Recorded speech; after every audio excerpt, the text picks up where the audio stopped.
तो बच्चों एक बार ब्रीफ रिकैप कर लेते हैं कि लास्ट क्लास में हम लोगों ने क्या क्या कंप्लीट कर लिया था and after that we will continue with our session. Okay, so in our last class we were talking about the cotton textile industry in India, right? तो बच्चों जैसे मैंने आपको बताया कि जो कॉटन टेक्सटाइल इंडस्ट्री है it is one of the oldest industries in the world, right? और अगर हम लोग 18th सेंचुरी की बात करते हैं तो 18th सेंचुरी में इंडस्ट्रियलाइजेशन हुआ था जिससे बहुत सारे नए नए इंडस्ट्रीज आए थे and it happened first in great Britain और उसके बाद धीरे धीरे एक्सपैंड होने लगा डिफरेंट रीजन्स में।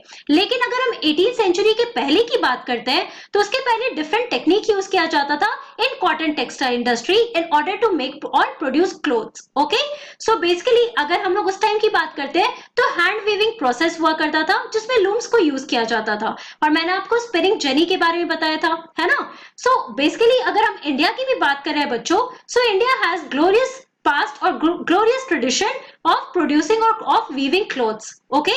अगर ब्रिटिश रूल के पहले की अगर हम बात करते हैं हमारे कंट्री में तो उसके पहले भी आप देखोगे कि जो हैंड वुवन या हैंड स्पिन क्लोथ्स थे it had a wide market in our country and all over the world. और इसका बेस्ट एग्जांपल मैंने आपको क्या दिया था? फॉर एग्जांपल हम लोगों ने बात किया था about muslins of Dhaka, then calicoes of Calicut, उसके अलावा chintzes of Masulipatnam and also Surat और वडोदरा के जो क्लॉथ्स थे उनके जो डिजाइन थे बच्चों that was also famous world wide, right? उसके बाद हम लोगों ने कुछ इंपॉर्टेंट पॉइंट्स पढ़े थे। जो हमारा फर्स्ट सक्सेसफुल टेक्सटाइल मिल था that was established in Mumbai in 1854, right? और मैंने आपको एक इंपॉर्टेंट पॉइंट ये भी बताया था कि 1818 में कोलकाता में भी टेक्सटाइल मिल स्टैब्लिश किया गया था but that was not successful, उसको कुछ टाइम के बाद बंद कर दिया गया था, राइट? उसके बाद हम लोगों ने देखा जो क्लाइमेटिक कंडीशंस या लैंड का जो अवेलेबिलिटी है ये सारे इंपॉर्टेंट पॉइंट्स हम लोग ने पढ़ा अहमदाबाद में। Okay, now Ahmedabad is located in Gujarat that is on the banks of river Sabarmati. Okay, और अगर हम अहमदाबाद की बात करते हैं बच्चों so it is also referred as Manchester of India. और मैनचेस्टर ऑफ इंडिया उसको क्यों कहा जाता है? क्योंकि अगर हम ग्रेट ब्रिटेन की बात कर रहे हैं तो वहां का सबसे फेमस टेक्सटाइल मिल कहाँ पे? मैनचेस्टर में है, राइट? तो उसकी जो सिमिलैरिटी है बच्चों वो अहमदाबाद के टेक्सटाइल मिल्स में थी, सो देयरफॉर उसको यहाँ पे रेफर किया जाता है as Manchester of India and also it became the second capital city, the second textile capital city after Mumbai. Okay, so these were some of the important points जो हम लोग ने लास्ट क्लास में कंप्लीट किया था। We also talked about the advantages of the textile mill that was located in Ahmedabad, right? कि कहाँ पे उनका लोकेशन, उसका लोकेशन है और वो क्यों इंपॉर्टेंट है, राइट? सो हमारा जो लास्ट पॉइंट है बच्चों वो इस क्लास में हम लोग कवर करते हैं। Then we will move on to Osaka that is another important textile city there. Okay, so अब अहमदाबाद का जो लास्ट पॉइंट है वो यहाँ पे मैं आपको बता रही हूँ। So well developed road and railway network permits easy transportation of textiles to different parts of the country, thus providing easy access to market. तो अगर हम अहमदाबाद की बात करें बच्चों तो यहाँ पे रेलवे लाइंस भी लोकेटेड थे। Okay, so therefore we can say that यहाँ पे जो वेल डेवलप्ड रोड या रेलवे नेटवर्क है उसकी वजह से क्या होने लगा? इजी ट्रांसपोर्टेशन होने लगा टेक्सटाइल्स का। कौन से रीजन में? तो इंडिया के डिफरेंट पार्ट्स में। Okay, now it provided easy access to the market. Obviously अब डिफरेंट रीजन में अगर ट्रांसपोर्टेशन इजिली हो जाएगा तो मार्केट रीजन में ये जो भी टेक्सटाइल प्रोड्यूस किए जा रहे हैं उनको मार्केट में इजिली अवेलेबल किया जा सकता है ना? उसके अलावा हम लोग दूसरा पॉइंट जो पढ़ते हैं वो ये है that in recent years Ahmedabad textile mills have been having some problems. लेकिन आज की डेट की अगर हम बात करते हैं, ओके, अगर हम 2002 के ईयर की बात कर रहे हैं बच्चों या उसके बाद की बात करते हैं, so Ahmedabad textile mills have been facing some problems. अब ये कौन कौन से प्रॉब्लम्स है? So several textile mills have closed down. This is primarily due to the emergence of new textile centers in the country as well as non-upgradation of machines and technology in the mills of Ahmedabad. So basically आप देखो कि धीरे धीरे क्या होने लगा कि Ahmedabad textile mills में कुछ प्रॉब्लम्स होने लगे। और बेसिक प्रॉब्लम्स क्या थे बच्चों कि बहुत सारे जो टेक्सटाइल मिल्स थे उनको बंद किया जाने लगा। और ये बंद क्यों हो रहे थे?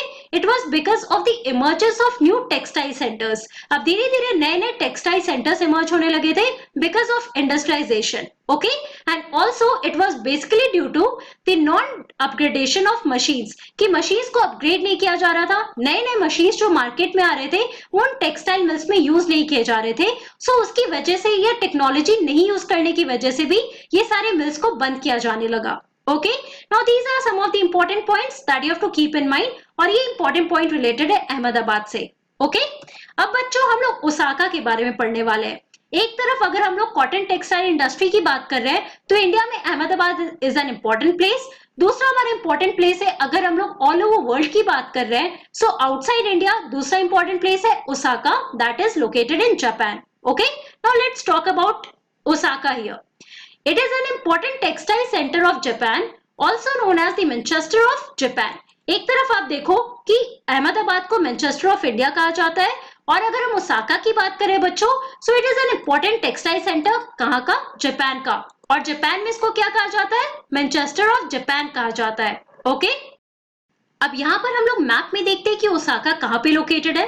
तो मैं आपको सजेस्ट करूंगी कि एटलिस्ट में आप पहले जापान का मैप खोलो और यहाँ पे आप देखो this is the map of Japan. Okay, और ये हमारा जो पॉइंट है बच्चों जो आप रेड कलर में देख रहे हो, that is Osaka, right. So अब हम लोग कुछ इंपॉर्टेंट पॉइंट्स पढ़ते हैं related to Osaka here. The extensive plain around Osaka ensured that land was easily available for the growth of cotton mills. तो यहाँ पे आप देखो कि जो एक्सटेंसिव प्लेन रीजन है अराउंड ओसाका, उसकी वजह से क्या हो गया? उसकी वजह से काफी इजिली यहाँ पे नए नए कॉटन मिल्स का ग्रोथ होने लगा। ओके, सो यहाँ पे आप मैप में ही देख सकते हो बच्चों, it is surrounded by land here. Okay, और अगर हम ओसाका की बात कर रहे हैं, सो ओसाका में बहुत सारे एक्सटेंसिव प्लेन लैंड है, राइट। तो उसकी वजह से आप देख सकते हो कि ओसाका में बहुत सारे कॉटन मिल्स भी स्टैब्लिश किए जाने लगे।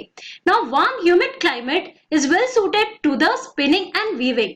तो जैसे आप लोगों ने अहमदाबाद के केस में भी पढ़ा था कि वहां पे क्लाइमेटिक कंडीशन सबसे बेटर कौन है for spinning and weaving? Warm humid climate. तो यहाँ अगर हम ओसाका की भी बात करें बच्चों, तो यहाँ पे भी आप देखो जो क्लाइमेटिक कंडीशन है that is warm and humid climate, that is well suited to the spinning and weaving process here. Now the river Yodo provide sufficient water for the mills. तो यहाँ पे कौन सा इंपॉर्टेंट रिवर है? That is river Yodo. Now, river Yodo, it provides sufficient water for the mills. Okay? तो आप यहाँ पे देखो लैंड भी यहाँ पे अवेलेबल है, उसके अलावा क्लाइमेटिक कंडीशंस भी अच्छा है, एंड उसके अलावा river Yodo that is providing sufficient water to the cotton mills here in Osaka. तो ये सारे important factors that can affect the location of industries, they are easily available in this region, और इसीलिए Osaka reason में आप देख सकते हो कि बहुत सारे कॉटन मिल्स स्टैब्लिश किए गए थे। Okay, now labour is in Osaka, labour is easily available. यहाँ पे आप देखो कि स्किल्ड लेबर भी बहुत ही इजिली मिल गया था।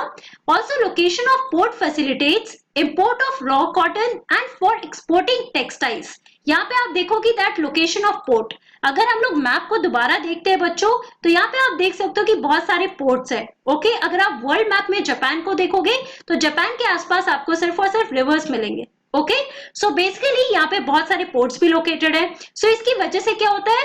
सो that's facilitates the import of raw cotton. So basically different region से आप देख सकते हो कि रॉ कॉटन मंगवाया जा सकता है, इंपोर्ट किया जा सकता है, एंड ऑल्सो जो भी टेक्सटाइल्स प्रोड्यूस होता है बच्चों उसको एक्सपोर्ट किया जाता है। ओके, तो यहाँ पे आप देख रहे हो कि location of port it is facilitating the transportation ways here, right? Now the textile industry at Osaka depends completely upon imported raw materials. तो यहाँ पे आपको एक पॉइंट ध्यान रखना होगा कि ओसाका में जो रॉ मटेरियल्स है वो वहां पे लोकली अवेलेबल नहीं है, राइट? लेकिन अगर वही हम लोग अहमदाबाद की बात करते हैं तो वहां पे रॉ मटेरियल्स के बारे में हमने क्या देखा था? That is easily available. यहाँ पे क्या होता है कि जो टेक्सटाइल इंडस्ट्री है they depend upon the imported raw materials. Okay, तो यहाँ पे आप देख सकते हो, now this is the picture of your Osaka cotton textile industry here, and this is the today's picture or recent picture of Osaka. Okay, ये बहुत ही पुराना पिक्चर है जहाँ पे पहले जो फर्स्ट टेक्सटाइल इंडस्ट्रीज यहाँ पे स्टैब्लिश हुए थे, एंड प्रेजेंट डे ओसाका इस तरीके का है। This is a picture of Osaka here, right? Now cotton is imported from Egypt, India, China and USA. तो अगर बच्चों जो कॉटन है इसको कौन से रीजन से मंगवाया जाता है ओसाका में? So basically from Egypt, then from India, China and USA. तो ये चार मेजर कंट्रीज है बच्चों जहां से कॉटन इंपोर्ट किया जाता है ओसाका में।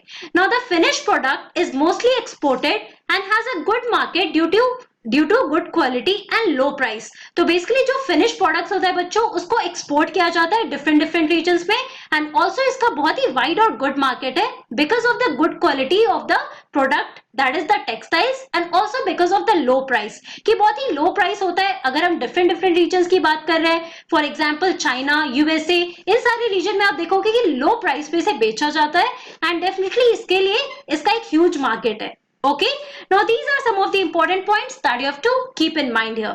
अब बच्चों, this is the world map of all the important cotton textile industries.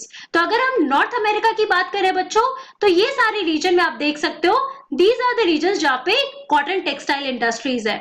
उसके अलावा हम साउथ अमेरिका की बात करें तो ब्राजील के रीजन में आप देख सकते हो। ओके, अगर हम यूरोप की बात कर रहे हैं तो ये सारे इंपॉर्टेंट रीजन है बच्चों जहाँ पे कॉटन टेक्सटाइल इंडस्ट्रीज है। अगर हम चाइना या इंडिया या एशिया की बात कर रहे हैं तो ये पूरा रीजन हमारा इनकम पास करता है ना। तो यहाँ पे आप देख सकते हो ये सारे इंपॉर्टेंट टेक्सटाइल इंडस्ट्रीज यहाँ पे लोकेटेड है। अफ्रीका में आप देखो, साउथ अफ्रीका के रीजन में यहाँ पे इंपॉर्टेंट टेक्सटाइल इंडस्ट्री है। And apart from that Japan में जैसे हम लोगों ने ओसाका के बारे में पढ़ा, now this is an important textile city here. Okay, तो ये मैप से आप ये सारे इंपॉर्टेंट रीजन्स के बारे में यहाँ पर देख सकते हो। तो बच्चों, आज की क्लास में हम लोगों ने क्या पढ़ा? In today's class we discussed about the textile industry, जिसमें हम लोगों ने ओसाका के बारे में पढ़ा।